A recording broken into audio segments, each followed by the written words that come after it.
ball gets in, another wide open three. Pierre Cardin.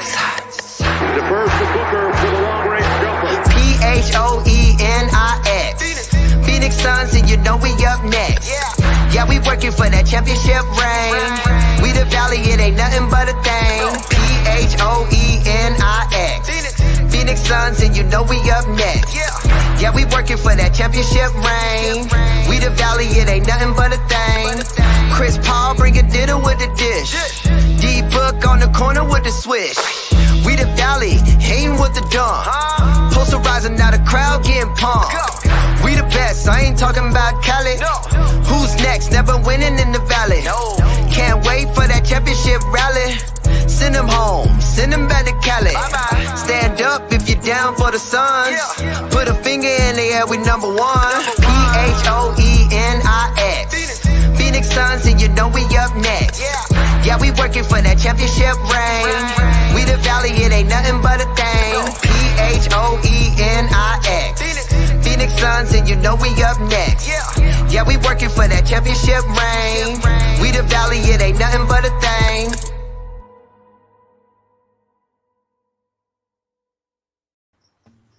Welcome everybody to the Aussie Suns fans podcast. We are at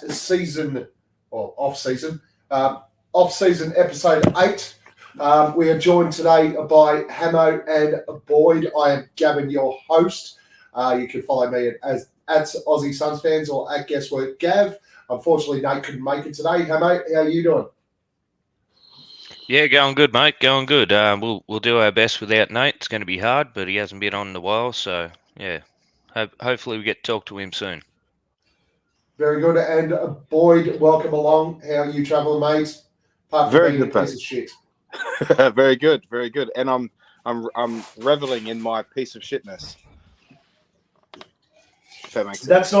That's not a surprise from you, to be honest, but fairly standard. Let's be honest. I'm pleased to announce that after 6 weeks, pretty much from the minute I got back from the US, I've been crook.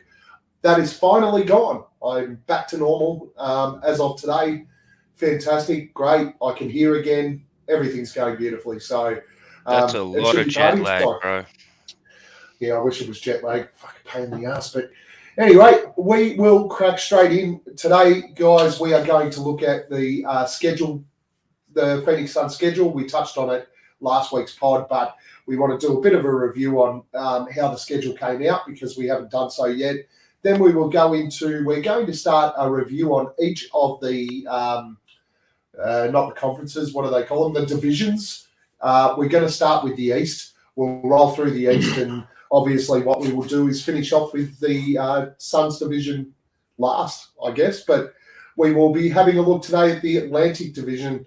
Then we'll go into thumbs up, thumbs down, and of course, who do we want to have a beer with and who's our flog of the week. So let's kick it off. Schedule review. So I'm just going to run through some details here, guys, and then basically get your feedback and your ideas on the schedule. First one, we obviously have a preseason game against the Adelaide 36ers, which is exciting for our fans from Adelaide who love the 36ers. Nobody knows why. They're not a very good NBL side. Surely we could have done better with an opponent. Sorry, Staff and Aaron. Then we've got the Mavs to kick off the season. We've got Denver on Christmas Day, Memphis on Martin Luther King Day. 5 of our first 7 games are against Western Conference playoff contenders, the Mavs, Clips, Doves, Pels, and Wolves. 12 of our first 19 games are at home, and 2 of those are back-to-back at home. We have those 2 back-to-backs are Portland on November 4th and 5th, and then Detroit and Utah on November 25, 26. The December 23rd kicks off 13 games in 25 days. Only Washington and the Knicks are non-finals, let's call them non-finals contenders in those games. We've got 3 games against Memphis, 2 versus Denver and Cleveland, 2 versus Denver, 2 versus Cleveland. Then we got Toronto, Miami, the Warriors, and the Wolves. So a tough little stretch there, 13 in 25, with some pretty damn good sides. We have our the Christmas Day game starts our longest road trip of the season. We have 6 games against Denver, Washington, Toronto, the Knicks, and Cleveland in that road trip. And we have 11 back-to-backs for the season. I'm sure you guys have had an opportunity to look at the schedule by now. Boyd, what was your thoughts on the schedule for this year? Yeah, I quite like the really tough start we've got with a lot of them Western Conference contenders in there. I'm looking forward to the Clips. That's one that I've sort of circled there, the Clippers. Now I was looking at their squad today, and the Clippers fucking. And I'm not worried about your Kawhis and your Paul Georges. I'm a fan of John Walls, and I like his story. I like the fact that he was so highly regarded. Then he had this terrible injury run, and now I think this is going to be his first chance in a long time after being stuck on the Rockets of playing with a good team. And unfortunately, it has to be the Clippers. But I'm looking forward to seeing him, and I'm looking forward to seeing how we sort of stack up, because thinking about it more and more, I feel like that's going to be the top 2 in the Western Conference, the Clips and Phoenix. So obviously we're going to be number 1. But I like that we get to cut our teeth early on in the year, Gav, against some of the top-notch teams. It's going to be really good. We can just sort of draw a line in the sand, find out where we need to be, like a good measuring stick, and then we can just sort of coast throughout the season. Maybe rest some guys and drop some minutes off here and there for certain people, as we've been talking about. But I quite like the schedule to start the year, mate.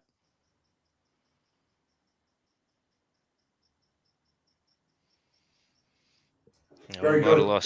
Sorry about that. Hamo, what's your thoughts? Look, yeah. I don't know.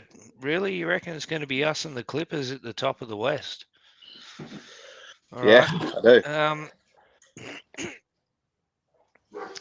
Yeah. No, look, I've got the schedule in front of me, the whole schedule here.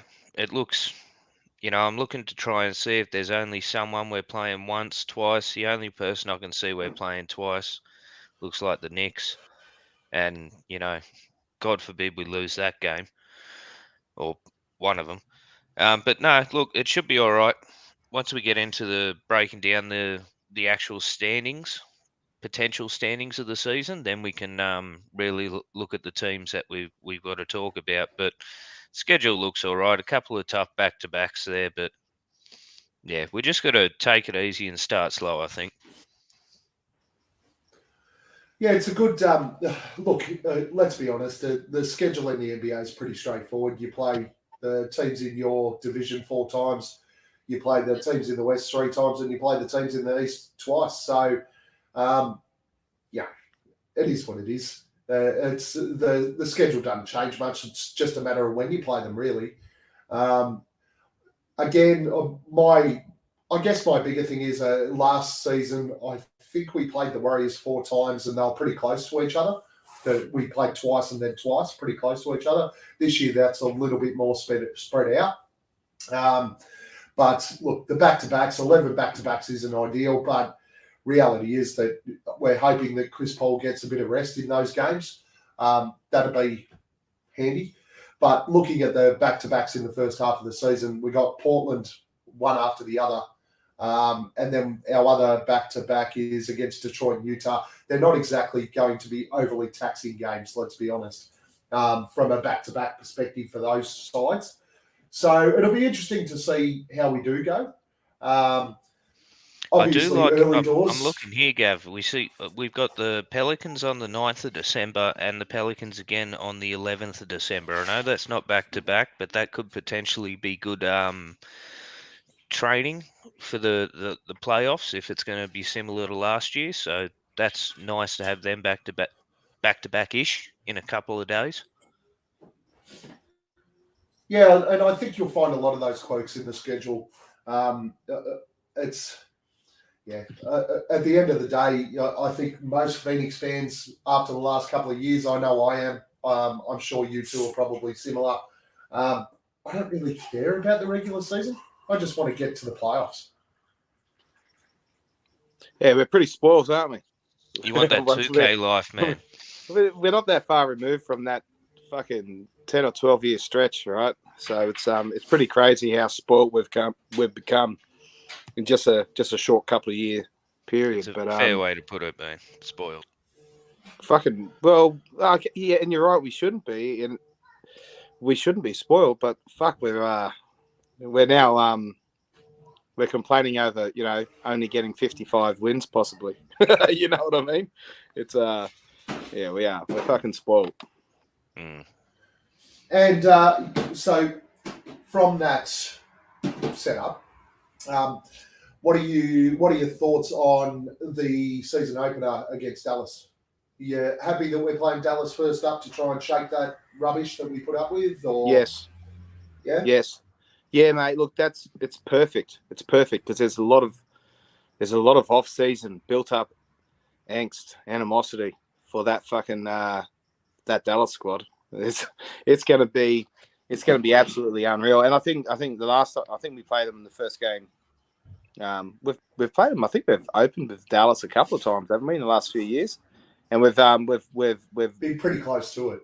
Yeah. If not them, it's usually Sacramento. We've done them. We've done them pretty good in openers previously, but now we've got a bit of fuel for the fire. Man, I expect, and Jamal's there too. Yeah, exactly. I expect us to go out and just and fucking pants these guys, eh? It's gonna, and that'll also set us up, setting the tone for the rest of the season too. That'll be a nice vibe off of that. That'll just sort of roll on. I think we can get a lot from getting a good win in that first game. Okay, so what happens if we drop it? Oh, does that get cranky? Does that put an additional sort of knife into? And I'm only just throwing this out there.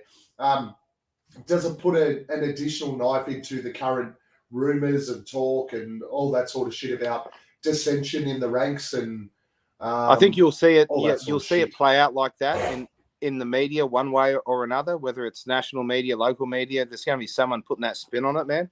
And look, and there's two ways that it could that could go. I mean, it could really affect the guys and actually get us to have a slow start where we're all predicting a fire start. But then again, if that is a loss, it could work in the opposite way. It could just sort of, they might just fucking switch on like straight up and just the guys.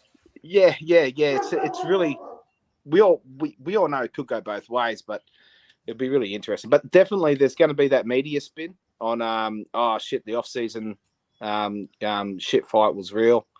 This team's struggling, rah, and I don't think there'll be much truth to it.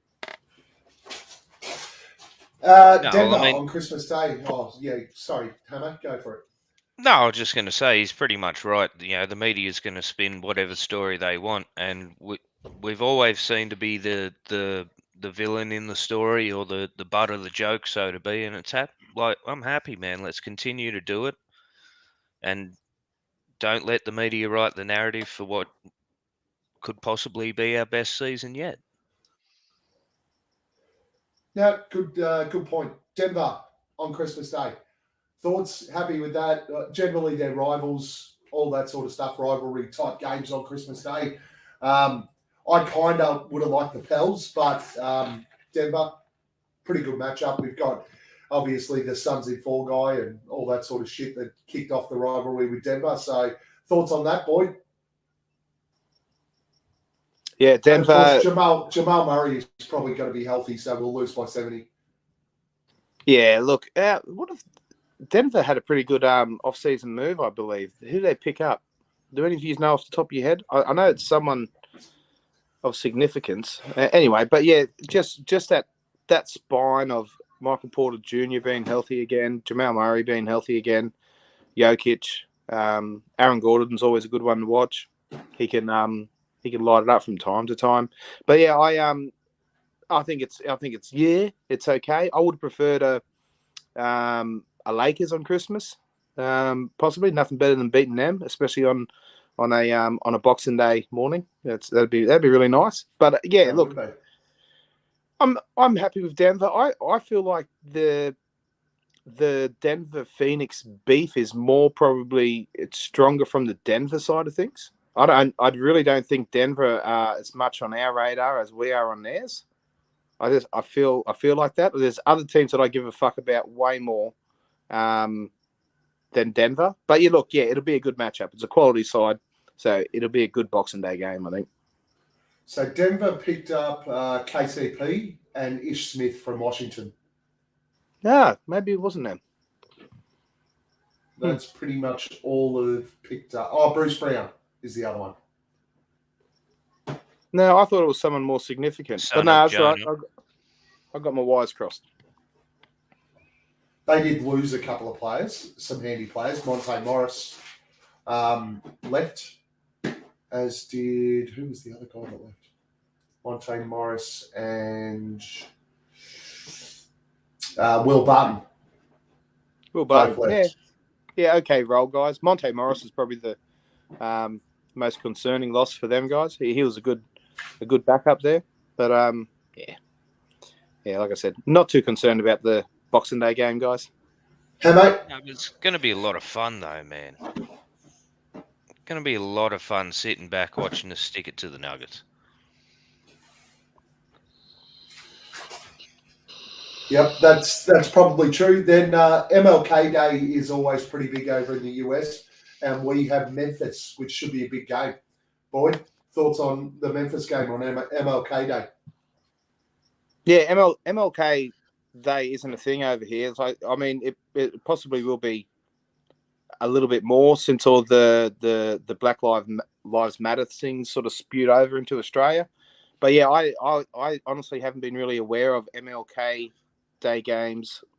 They really haven't popped out at me, like, because we just don't. I didn't even know it was a day until a couple of years ago. But yeah, so yeah, it's obviously not the same for us over here. That particular game, and the fact that we're playing Memphis on that day, what are Memphis gonna be like? I don't rate Jar like I don't know, probably you guys rate Jar. I think that their team is a solid team overall, but Ja Moran, I don't see him adding to what he needs to add to his game to take much more of a. I don't think he's going to get much better than he is right now, and we sort of had their number last season. And unless, of course, he really sharpens up his his shot from the 3-point line and just adds another layer there.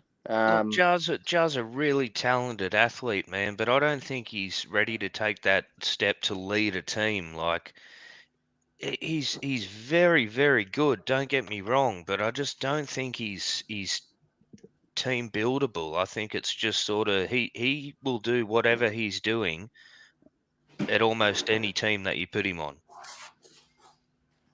Yeah, I don't. Yeah, I think it's more.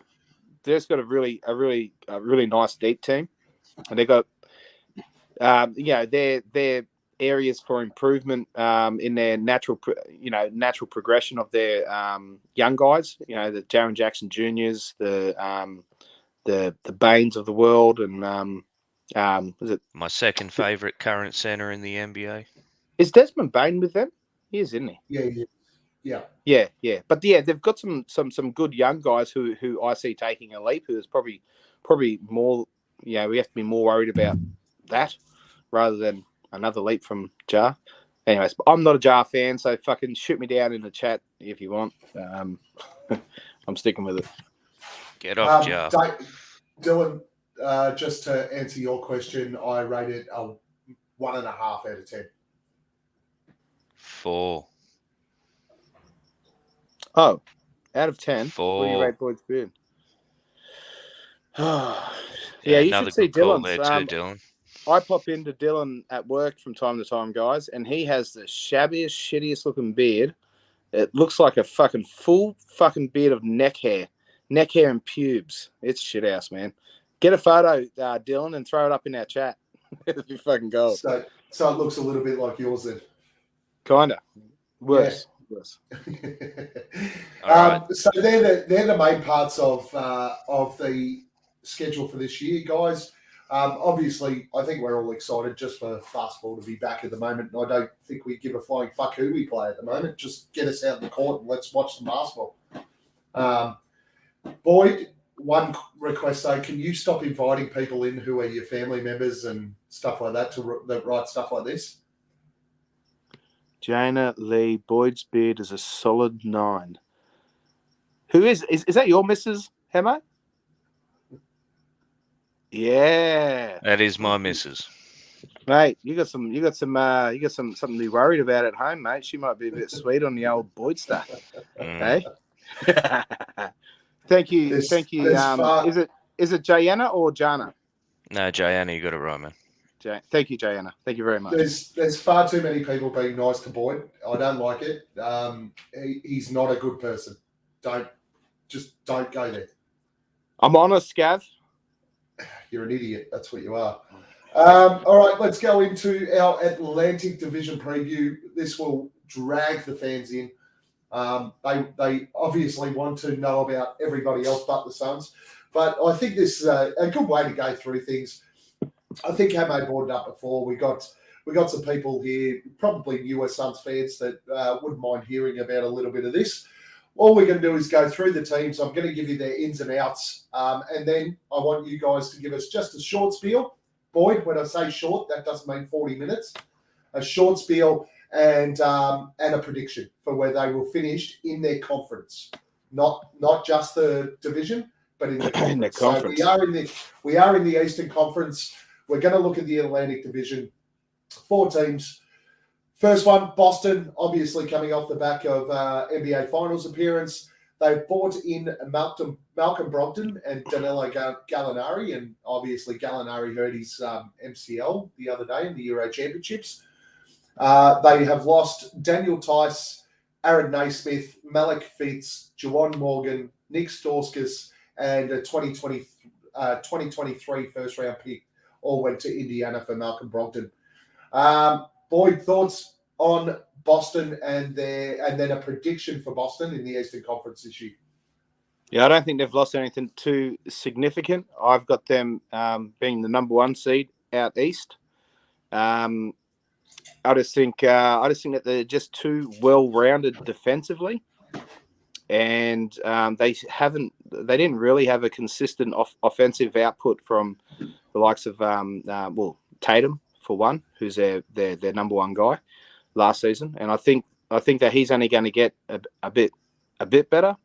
But yeah, I just think not that much better. I think he just gets that little bit more consistent, which is all he needs, and that's all that team needs to maintain number 1 out east.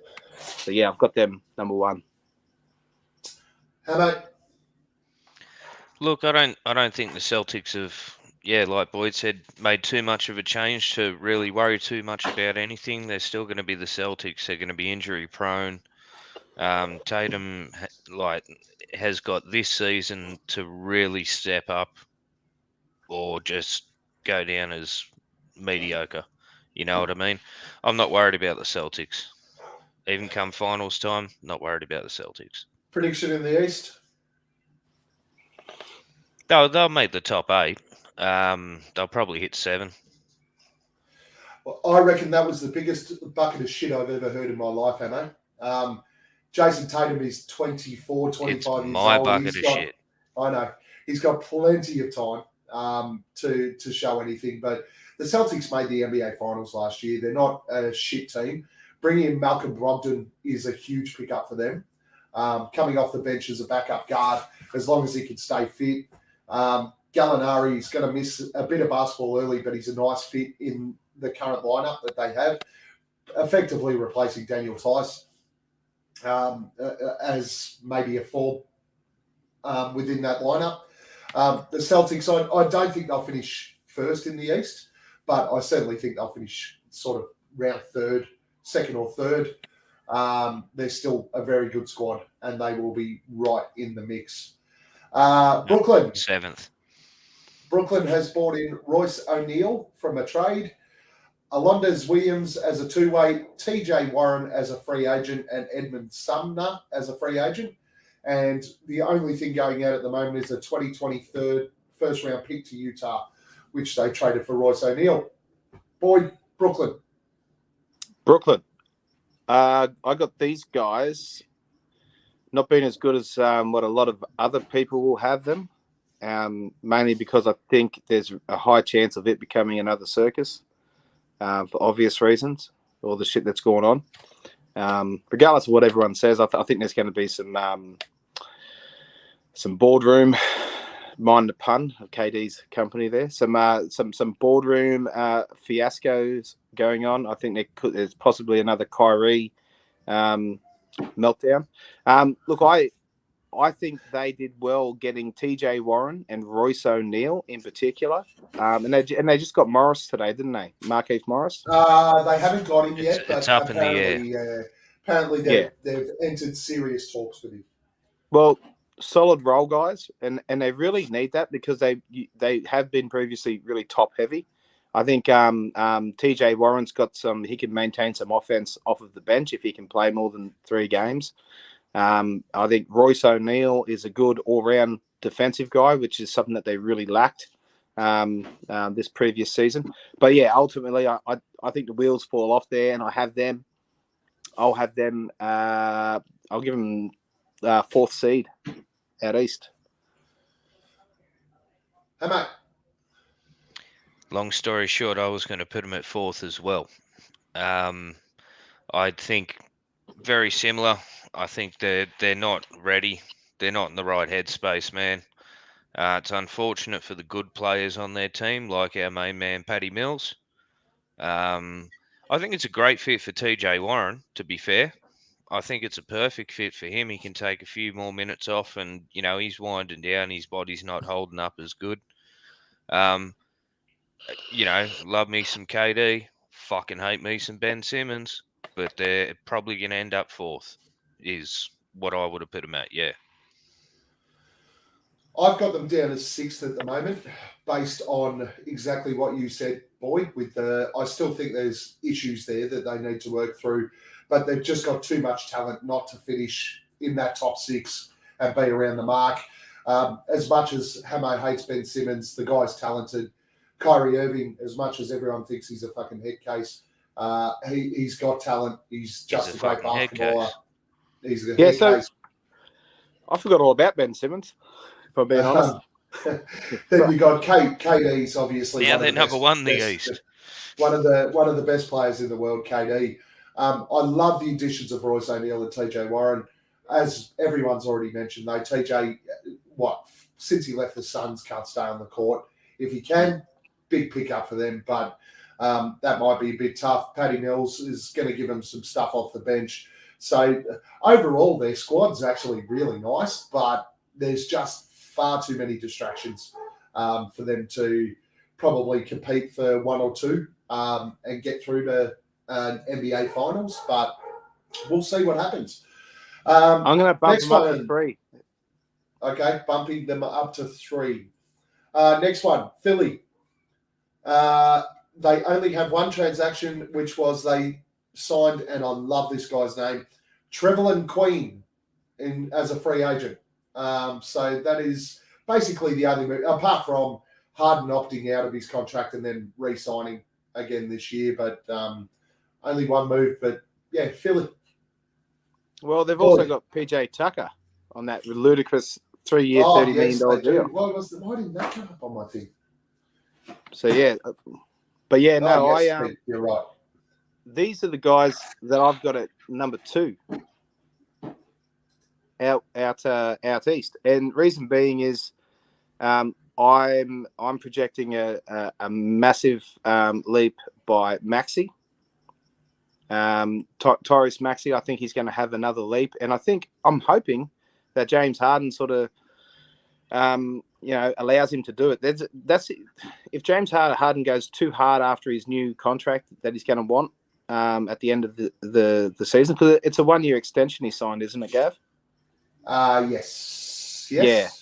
So if that plays out like that, and James Harden really is going after another mass extension, and that could be detrimental.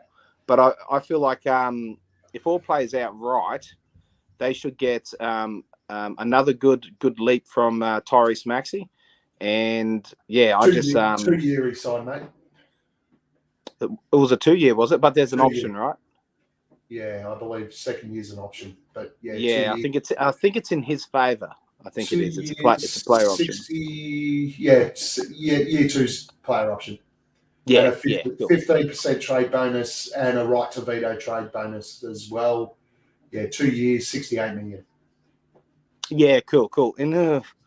Okay. In knowing that,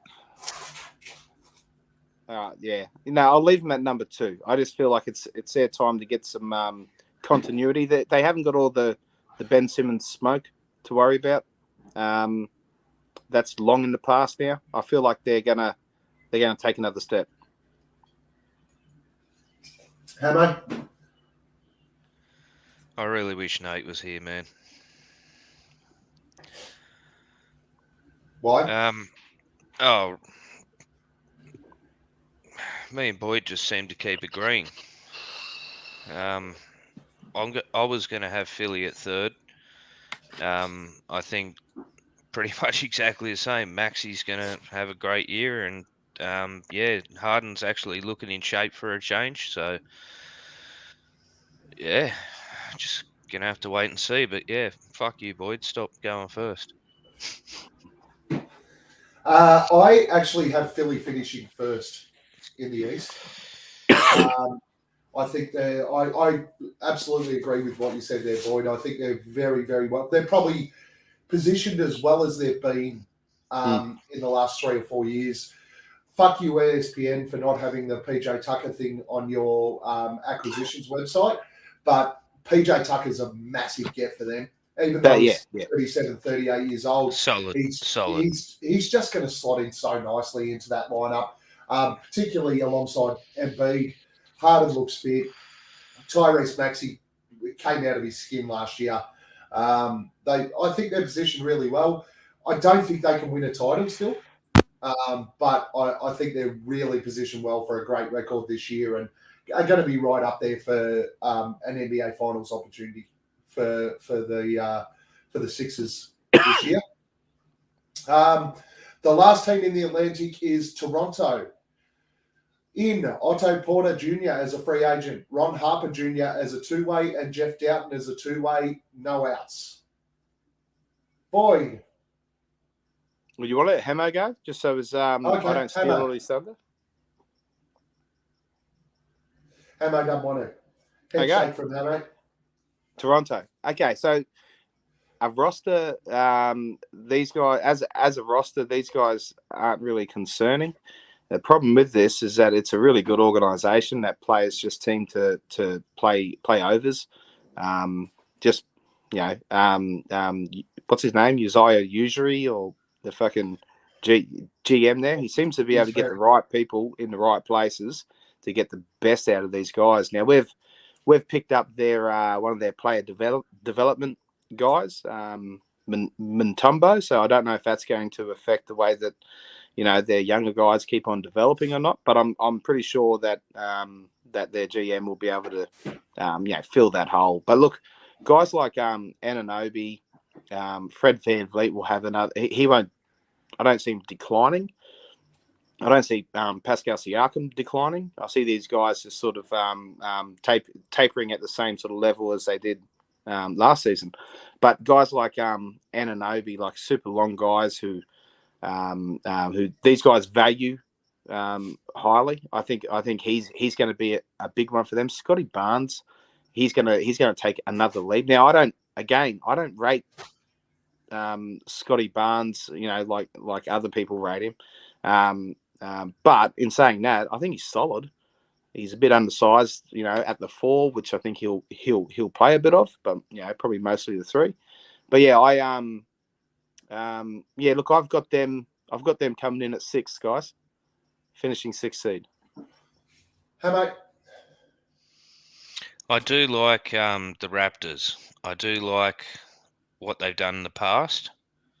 I think they've got a pretty solid chance. I'm going to put them at number 2 coming in the East. Fred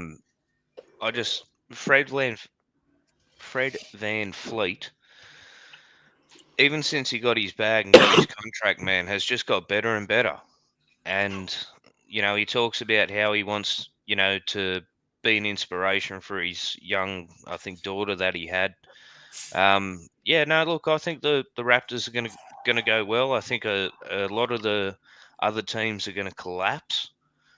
I think the Raptors are gonna come in number 2. All right, here's my first big call. The Toronto Raptors will blow it up by trade deadline. They will be lucky to be a playing team. I think Pascal Siakam already wants out. I think OG Anunoby already wants out. And I think that Fred VanVleet has been made the cornerstone of that franchise.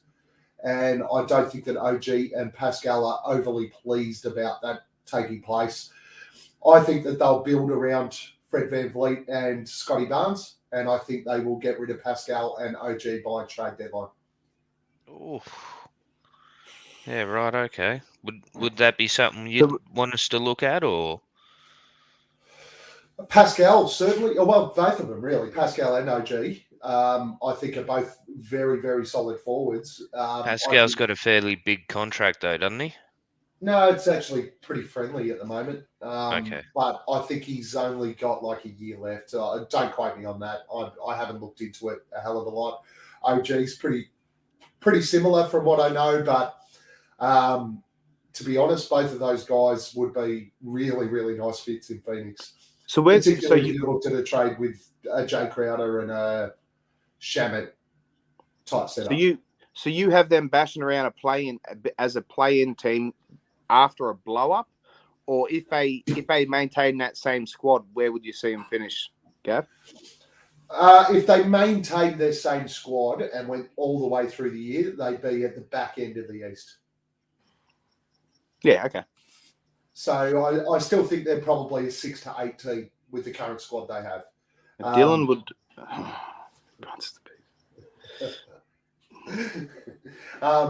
With the current squad they have, I think back end of the East is probably their best hope, and that is why I believe they'll trade. I think they have a real cornerstone in Scotty Barnes, so it wouldn't surprise me if they got to trade deadline and went, you know what, we're not going to compete for NBA Finals this year.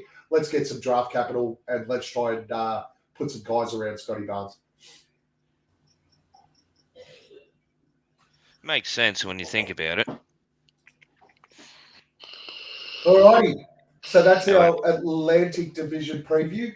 Let's go into everyone's favourite segment, thumbs up, thumbs down. Those in the chat, please answer along with us. The questions will come up at the bottom. We want quick responses, thumbs up, thumbs down. Just put the emoji thing in there and we'll go through it. You guys just make sure you're not like Ash last week who decided to go into a fucking spiel during thumbs up, thumbs down and instead of just giving us his answer. All right. Question 1. Dario Saric will take a huge leap and have a career year. Boy. Thumbs up. Hammer. Thumbs up. And I am a thumbs down. Phoenix will win more than 60 games this season. Boyd. Thumbs up. I got him at 82. Let's just go back to the Saric one. This is what we've got in the chat so far. So you're a thumbs down for the 60 games? I'm thumbs up. I got him at 82, my man. 82 wins, right. How mate? I am a thumbs up. And I am a thumbs down, as is Dylan in the chat. Well, Dylan can eat my ass. And we're just waiting to see whether Richie throws one in here. He might be thinking.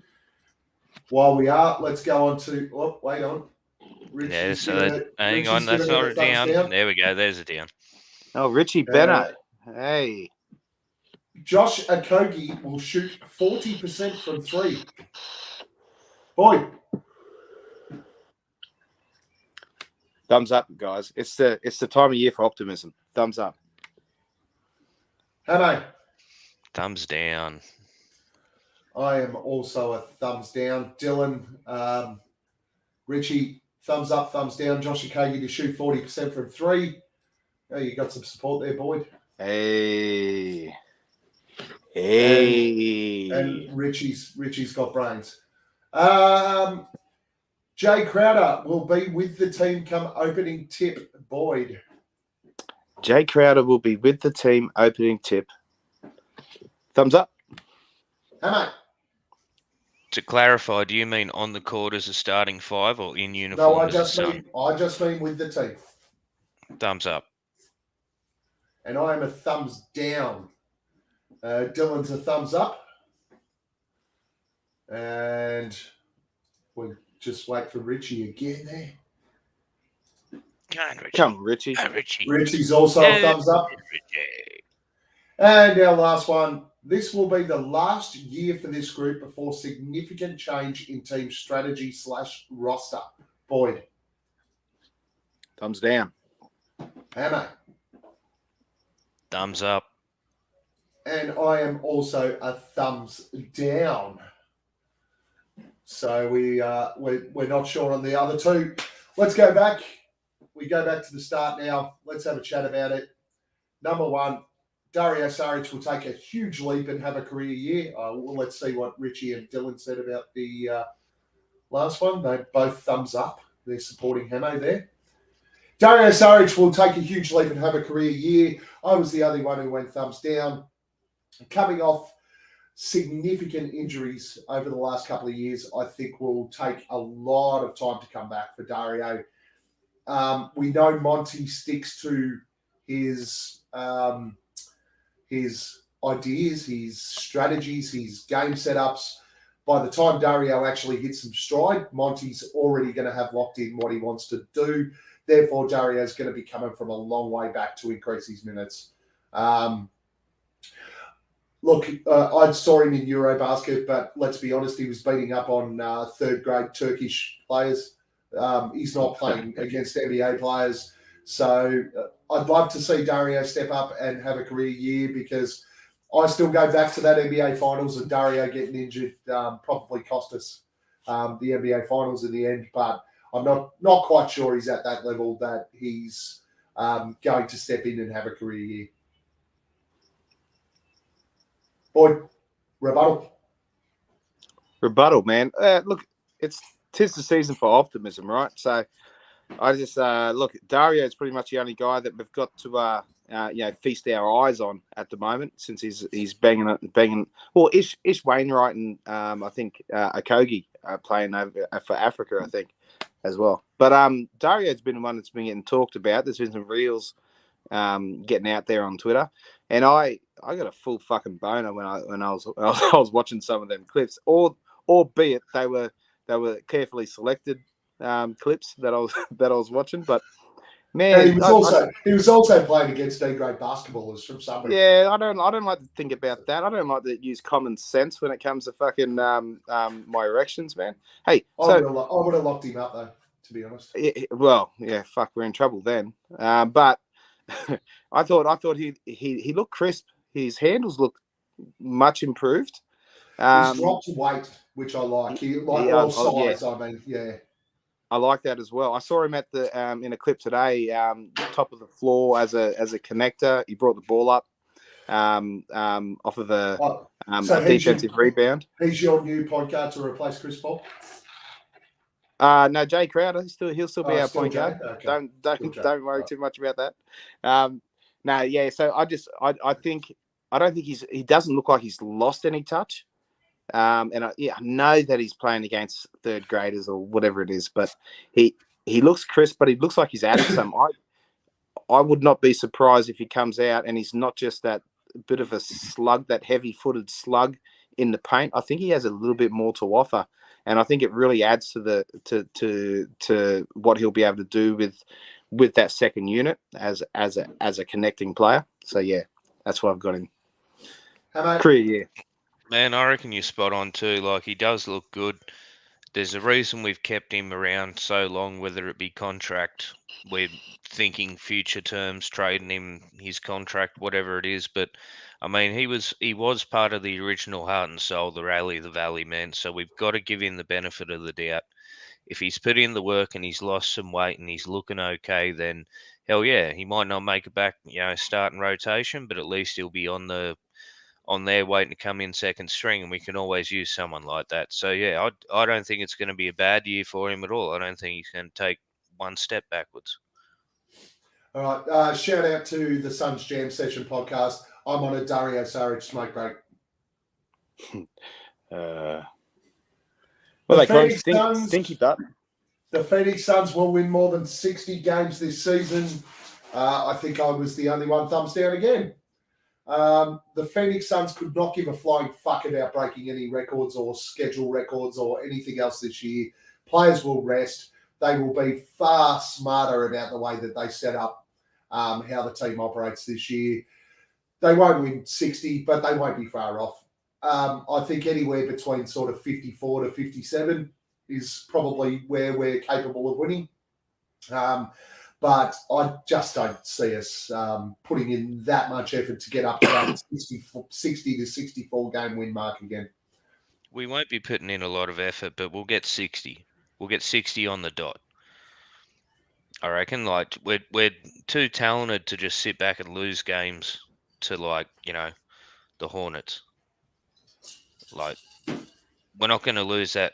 We're not going to come in 8th seed or something like that, man. We're still going to win 60 games. Well, even Gav's prediction of what do you say, Gav? 55? 54 to 57, I think. Somewhere in that range. That still gets us a top 4 seed, you would think. Yeah, top 3, I'd say. Look, well, Memphis finished 3rd last year with 56. Yeah. Well, or 55. That was second. Weren't they? They were second. You know me, man. I have them at 82 wins every year. I don't step into one game thinking we're ever going to lose it, even if we're missing players. So I was only 2 games off the prediction last year. I was only 2 games off. I said 66. And I think this is what you say most weeks, boy. Book it. Yeah. Book it. Book it. Book it. Josh Okogie shoots 40% from 3. Again, I was the only one who went thumbs down. Wake up to yourselves. Josh Okogie is a fucking terrible 3-point shooter. No, I said thumbs down. You said thumbs down? Okay, cool. Yeah. Terrible 3-point shooter. He may be able to score at the bucket. He again, playing in the African fucking team, he hit a couple of shots and had a pretty good game the other day, actually, but he effectively played against blokes who chase lions for a living. So let's be honest. We didn't bring him in to shoot threes. We brought him in to play defense. We brought him in to help us hit the basket, penetrate. He's not a bad finisher at the basket. That's probably about as good as we're going to get. If we can get 35% out of Josh Okogie, I'd be wrapped. Man, he has consistently gone down over the last 2 seasons from 29.8 down to 26.9. By definition, he's going down to about 24.7 or something. You know what I mean? Like, he's not going to get better. He did play for the Timberwolves. That wouldn't have helped. Okay, so my rebuttal here, and obviously I've got that optimistic slant that I'm famously bringing. I feel like he's going to be in a position that he hasn't been in his entire career. And what was he, like 34% last season, Gav? Something terrible like that? 33? Yeah, it wasn't. No, it was lower than that, but yeah. 32. It's fucking bad. So it's a massive hot take on my behalf. I just feel like, here's what I feel like, guys. I feel it. I feel like he's going to get much better looks. There's going to be this beautiful. He's just going to. What he'll do is he'll ease into the season. He'll sneak up on it, right? He'll sneak up. He's going to get all these wide open fucking things. He's going to get a splash of confidence with every splash 3-pointer that he gets, and then it's going to settle him into this fucking groove that we've never seen from Josh Okogie before ever. And he's just going to be a solid 42% shooter, and people are going to be like, how the fuck did the Phoenix Suns pick this guy up? I'm going to be hard as a fucking rock for the. They are going to be They are going to be some of the best 3.5-minute games you've ever seen. And then they'll both wake up, him and Landry Shamet, hand in hand, realise they were both fucking dreaming. Landry Come Shamet's off a it. much better shooter than 30%. Oh, mate. my God. Oh, they're both fucked. Fucking. Anyways.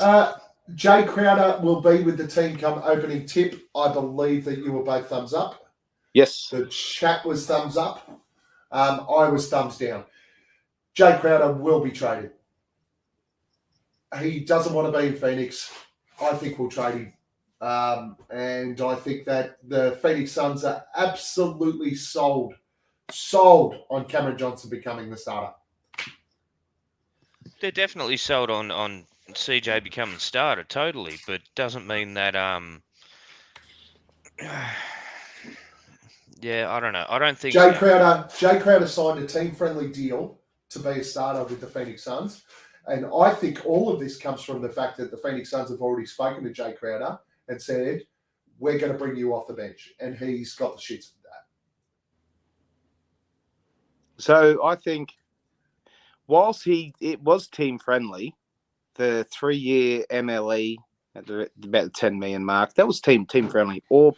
However, the bigger money that he was getting offered was like a $16-17 million deal from Miami. All right, it was 1 year. He's obviously taken a deal for 3 years, which got him some some stability. So it wasn't like he just fucking took pennies on the dollar. He dropped a couple $10 of million mil. is still a lot of money. But He dropped a couple of mil in like a short smash and grab type season.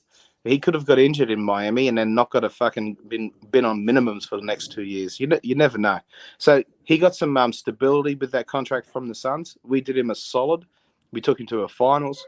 We looked after him and we let him start even when he was down. And right, because that's our culture. So how about Jay? How about we ask you to help this young fella along, and you just fucking you do the vet thing and help him through and just be okay with it. I think he'll come around. I think he ultimately probably does get traded later on in the season for a more substantial move.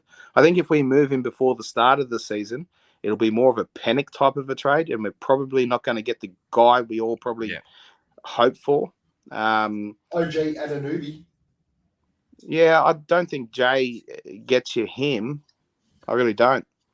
Unless not Jay by himself. Draft capital and a couple of those contracts would. Yeah, you're right. But you also got to keep in mind there could be a certain superstar becoming available again by trade deadline where we don't want to squander too many of our assets in a sideways in a roundabout type move. So no. OG's not a sideways move. Yeah, he's an OG's a kid. He's a young guy. Yeah, he'd come in and be good. Well, yeah. Look, I agree. That's not a sideways. OG's not a sideways, but he's not superstar type, which I believe that's what we're keeping our pennies in the bank for, is for a much larger mover closer to the trade deadline. So anything that we see, I feel before the start of the season will be there'll be minimal assets given up, and we've still got that one spot, right? And we've still got that that taxpayers MLE for about $6 million and a roster spot to play with. We might even just use that, I think, before the start of the season. Not going to get much at a power forward. No, and look for that. I know Gambo reported that we're looking at nobody fucking takes post up power forwards anymore. That's a load of shit. I don't agree with that. I think it'll be more of a ball handler, something to shore up the scenario where CP maybe Chris Payne shit again, or Cameron Payne is shit again. Don't ever talk shit about the campaign again, man. He liked my tweet. He was fucking terrible last year. He was cost us our second round games against Dallas. He didn't cost us anything. Don't tell me a backup cost us a fucking playoffs game, man. Fucking look at the starting five. Fucking start there. Can't. I'll tell you what. There Tell you is. what, if you want to talk about someone getting their tweets liked, then you need to talk about the Aussie Suns fans tweet. Oh, Terence Ross. I like Terence Oh, Ross. yeah.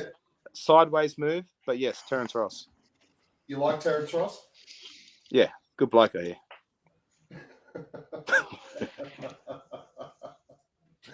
Now, honestly, what is Terence Ross bringing? Look, I don't mind it, but what is Terence Ross bringing to the Phoenix Suns? Where he gets us another wing type player, but are we already covered there?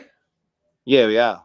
What are we going to do? Trade to Jay Crowder for Terence Ross? I mean, I saw some. Terence Ross is at the back end. No, of his career. not Jay Crowder.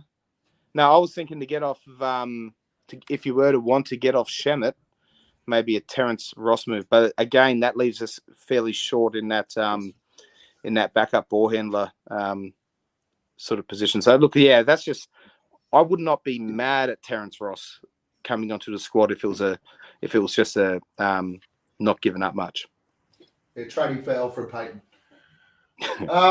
This will be the last year for this group before significant change in team strategy / roster. Hamo, you were thumbs up. I think Boyd and I were thumbs down. I just think this is what our third real chance at bat with this. Only second with CP, second-ish. Look, I think this is the last chance we've got with the main core that we've got, be it your Booker, your Paul, your Ayton, your Bridges, and then you fill that last spot with Cam Johnson, whoever you want. But I think if it doesn't work this time, then James Jones and company are just going to look at it and reevaluate and look at something different. Definition of insanity is doing the same thing over and over and expecting different results. So if it's not going to get better than it did season before last, then yeah, there has to be some sort of drastic change. It's just common sense. So from my perspective, does there? Realistically, the only piece of change that you would look at out of that roster, to me, you answered your own question, or you answered your own thumbs up. There's only one piece in that starting five that isn't at a point in his career where he can improve and grow. All the other four are kids. Cam Johnson, Mikal Bridges, Devin Booker, DeAndre Ayton, they are children in the NBA. They are mid-20s players. So if we move on from Chris Paul, if we trade him, we use him as some sort of scenario. Is that significant change, losing an all-star caliber player, a huge name like CP3? At 39 years old, yes. That's not significant change. So you take... that's not significant. He's 37. You're talking about the end of this season. So he's he will 38. basically be 39 years old. You sound like kids arguing, no, I'm 12 and a half. Well, you're talking about significant change. So significant change that is would be significant change. Squad. No. It'd be the same as LeBron not being on the Lakers squad. Significant change. The Lakers squad is all fucking 40 years old. Of course, that's significant change. The Phoenix Suns are not 40 years old. They're mid-20s. No. However, losing Chris Paul, the name of Chris Paul alone, the tutelage that comes with him to other players, the floor general, right? Even sitting on the bench giving some advice, being a second coach. You know what I mean? It's significant change. I think I tend to agree. I think Chris Paul would be a significant change, just due to what he brings to the whole squad and the sort of culture that's accompanied him. I think a lot of our clutch improvement has been on the heels of Chris Paul. And what he sort of... I'm not talking about 2 years ago. I'm talking about next year at the end of this season. At the end of this season, I think moving on from Chris Paul would be significant for the Phoenix Suns. However, I don't think we do. And I feel like we don't need to. I feel exactly. I echo exactly what you said, Gav. We've still got a very young core, and Which could carry there's Chris Paul. 100%. And look, the most significant change that I could envision would be Chris Paul taking a back seat, and maybe if that Shea Gilgeous Alexander move that people are talking about could somehow eventuate whilst keeping Chris Paul, that would be absolutely ideal. Imagine Chris Paul as a backup with Shea running it with Book, and just fucking mate, that I'd fucking fall over. That'd be absolutely beautiful. But yeah, look, Ideally, we want to bring in a young, big name point guard. I mean, me personally, I'd love to bring in Darius Garland, but those type of players would be fantastic to bring in. But from my perspective, Chris Paul leaving at the end of let's say we finish middle of the road, 6, 7, 8 next season. If we finish 6, 7, 8 next season and we have this conversation and say we need to move Chris Paul on, we will not be talking about it being a significant impact on this team. Chris Paul is going to take a lesser role this year. Devin Booker is going to take a more significant role this year. And I think Mikal Bridges and DeAndre Ayton will both take more significant roles this year. Chris Paul will take over when he needs to. But if we have this conversation at the end of the year, we are not going to be sitting here going, if Chris Paul moves on, it's the be-all and end-all. It's not a significant change. End-all, but a significant change to me is Kevin Durant coming in and we trade Mikal Bridges, Cam Johnson, and all of our picks. That's significant. I don't think there's any significant change. Is why I went thumbs down at the end of next season. Very good. Very, very good. Okay, next segment. We have had some great feedback about the return of this. So, and I am also pretty happy with it. So, Hamo, kudos, shout out to you. Thank you for pushing us and bringing these two back. I love them. Hold on. Let's just one more. Richie, by the end of the year, you will love the teal jersey. No, I'm with you, Richie. You will love the teal jersey by the end of the year. I'm telling you. Motherfucker out there looking like Gumby. It is a ripping fucking jersey. You will love it by the end of the year. Morning, Ash. Who do you want to have a beer with this week, boy? Guys in the chat, make sure you throw up who you want to have a beer with too. I want to hear yours and Hamo's first. Of course you do, you weak prick. Hamo, who do you want to have a beer with? Well, I went pretty local for this one. From what I understand, this person joined our group only back in March of this year and has jumped on board 100% with the Aussie style, whether it be in the page or in the chat. So, Dane, I'm not going to mention your last name, but you got a mullet. We all know who I'm talking about. I want to have a beer with you, mate. You look loose. And I reckon we could have a good time on the drinks together, mate. Yeah, loose as fuck. Cheers, Dane. Okay, big cans, boy. I like it. Dane is first up. I'd love to have a beer with Jock Lander, who has now officially recognised, acknowledged the Aussie Suns Fans podcast. He's on board. He knows it. He can't jump on, obviously, at 2 a.m. Arizona time. That'd be a bit rough for me to ask him to do that shit. He is currently tonight watching Bridget Jones's Diary with his wife. But, Jock, thank you for getting back on, responding to us. I'm going to send you a DM. I think it's time, maybe next Sunday, the Sunday after, we get you on, little segment, basically just for you to fucking spray boy, because he is the biggest fucking wank we have ever known as a Suns fan. You're not doing it. Look, Jock, what Gavin is trying to tell you is that he's just a boy with a podcast standing in front of an NBA player wanting you to come on and join him. Accurate. Okay. Boyd, who do you want to have a beer with? Ash. Again. Oh, fuck off.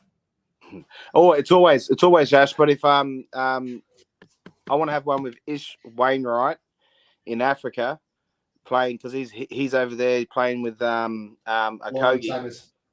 Yeah. I wouldn't mind catching up with them boys after a game and just say, oi, you reckon you could fucking, hey, talk to Kogi for me? He'll probably be there with me smashing them back.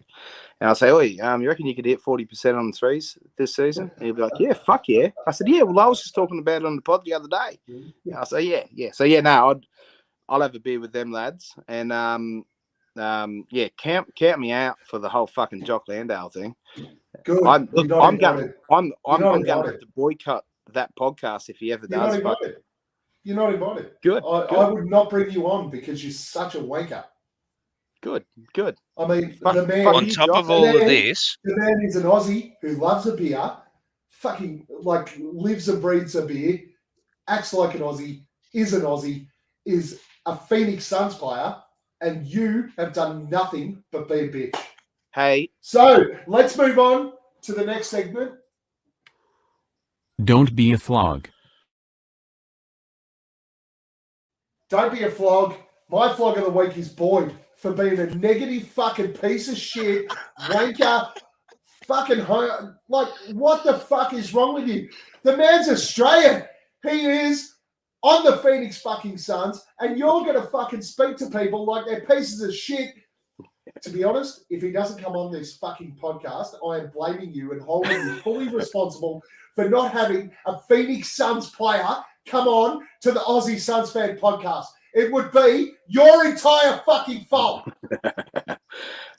So good. Hey, look, I'm tired. Agreed, Dylan. Don't be Boyd. Don't be a Boyd. Oh, God. Sounds like it's a Facebook argument I got in the other day. These cunts are saying, oh, that's a real Boyd thing to say. I was like, fuck off, cunt. Hey, Boyd, do you see the tick chat? the box. Do you see the Tick chat the right box. now? See the chat? Gav is a champ. I fucking turned her, mate. She doesn't even like you anymore. Yeah. She's off Big Boyd. Oh, yeah. All right. Who's your flog, Hamo? Who's my flog? Mine's a little bit more serious, but we won't go too hardcore. Come up in the thing about how the NBA, the WNBA, the combined salary for the entire WNBA was $12 million last year. That is. I think I saw this one. I think there's a little one next to you, Boyd. You might want to cover their ears, but that is he's fucking good, mate. atrocious, man. Kelly Oubre is getting more than that per season, for fuck's sake. The whole WNBA, $12 million. That is fucking bullshit. They need to wake up to themselves, man. I'm gonna go back to your flog from last week, mate. Do you know who else earns more than them? Stephen A. Smith. No doubt, mate. No doubt. There's people out there who earn more money for doing a lot useless shit. But like these girls are out there slogging it out, man. And the quality of the game's getting better. It's getting more enjoyable to watch. It's getting faster. You know, it's getting a little bit more physical. It's getting more polished, so to speak. And the fact that these girls are out there getting ripped off is a fucking joke. So, well, I'll tell you WNBA right hierarchy, you fucking flogs. Yeah, pull your heads in. Nate and I went to the WNBA game over there, and I'll tell you right now, it was entertaining as fuck. Those girls can put on a show, and Sophie Cunningham is just fucking amazing. Not only is she tough as fucking nails, but she's hot as hell. So the WNBA, like Book's hot as hell, but he gets paid $56 million to do it. Sophie Cunningham probably gets like $300,000. Like, seriously, WNBA. It's not even a foot long, just 6-inch sub. It was, and here we go from Nate. Fucking A, we did. It was a friggin' great show, and it really was. The WNBA was freaking awesome, and now I sit there and watch it. I didn't care before I went to the live game. Once I went to the live game, I went, this shit is good. I'm watching it. So I agree with you, Hamo. Fucking fantastic flog of the week. Boy. Thank you, Gavin. Flog of the week. Okay. Flog of the week. It's going to Jock Landale and in part you, Gavin Spoolie. I know you are, but what am I? Hey, you let me finish my flog of the week. No. Hey, Jock Landale should not need to be fucking begged to come on the #1 Australian Suns podcast in the world. He was not begged. In the world, Australia. I agree, mate. I Number did one not beg Phoenix once. Suns I Australian did not podcast beg in the once. We're world. fucking groveling, grovel. bending over, touching our toes. Not It's us. networking, my man. I know Gav runs the Aussie Suns fans podcast. He runs it, but I feel connected to it, and I felt fucking like I needed to cringe behind my screen, fucking reading these posts. So Boyd, man, I tell you what, I was having a chat about this. Come on. Hey, I was hang on, having a hang chat on, about hang on. this Hang exact on, let me same finish thing, my fucking mate. flog of the week. You're not making sense. Let me finish my flog of the week. Jock Landale for being holier than thou, and not fucking just saying, "Oh, hey boys, yeah, I'll come and have a chat with you," and just fucking and Gav for his fucking carrying on like a fucking high school kid, fucking sucking up trying to get a date with a fucking 6 out of 10. Fuck me, it's shit house. Boy, Now he's a 6. this is a dude that plays in the NBA and earns fucking millions of dollars a year. Do you really think he gives a fuck about 3 spastic Aussies sitting down here? Like, here we go. Boyd, read the chat right now. Boyd, shut the fuck up, or he won't bother coming on. Which is what I've been trying to tell you. Shut the fuck up. If Boyd came on, this would be you. It's Jock. Pushing harder than you did last night. That'd be you if Jock Landale was on this show. That is cut and dry. That is as simple as it gets. Let me bring this up. Let me point this out, okay? I was gonna buy a Jock Landale turquoise Suns uniform from fucking China, man. I was gonna spend a good quality $35 on a turquoise Suns Jock Landale jersey. And look, and if this keeps up all this fucking groveling to this prick, I'm not gonna fucking buy it anymore. I'll just go buy a DA one. Yeah, no one would give a fuck. Do you want to know why? Hang on. Because Jock doesn't get fucking kickbacks from you buying fucking Amazon jerseys. If you bought a fucking original, it might be a bit different. But you're a piece of shit, boy. Cut and dry piece of shit. You have an Australian who plays on the Suns, he's acknowledged that we're here. Espo's trying to hook us up. We're trying to get the dude to come on here, and you're going, when we asked, he should have just come. The bloke's a fucking bazillionaire. He don't give a fuck about you. Does he know who I think I am? Does he have any idea of who I think I am? Do you want to know what? We're going to go back to Nate's fucking last comment, the last segment that he said. Who is Boyd blocked by on Twitter? And next week it'll be fucking Jock Landale. Good. Jock Landale. I'd just like to point out the fact of how many people we have got on over the last probably 2 seasons, international guests, that were a pipe dream at the start of when we started this thing. Who would have known that any one of us could have been able to get on there with So Says Jay or, Dave King, the other guys we've had on? Yeah, that's the point, mate. Everyone, man. You have a look. It's none of this, man. Yeah, no. Mutual respect. Hey, mate. You have a look at the masturbation that goes on when Justin's on from Boyd. Hey. It is fucking disgusting. I'd sooner grovel for a Justin, a Duarte, a Flex than I would for Jock fucking Landale. Well, even those guys, and all 3 of them have jumped on to help us try to get fucking Jock Landale on this show, shows how much of a fucking idiot you are. Because all 3 of them are on my time, not yours. Right. That was a really informative episode there, gentlemen. I've got nothing else. I'm getting hammered by the chat. I'm getting hammered by YouTube. Boyd is cancelled. Keep that same energy, guys.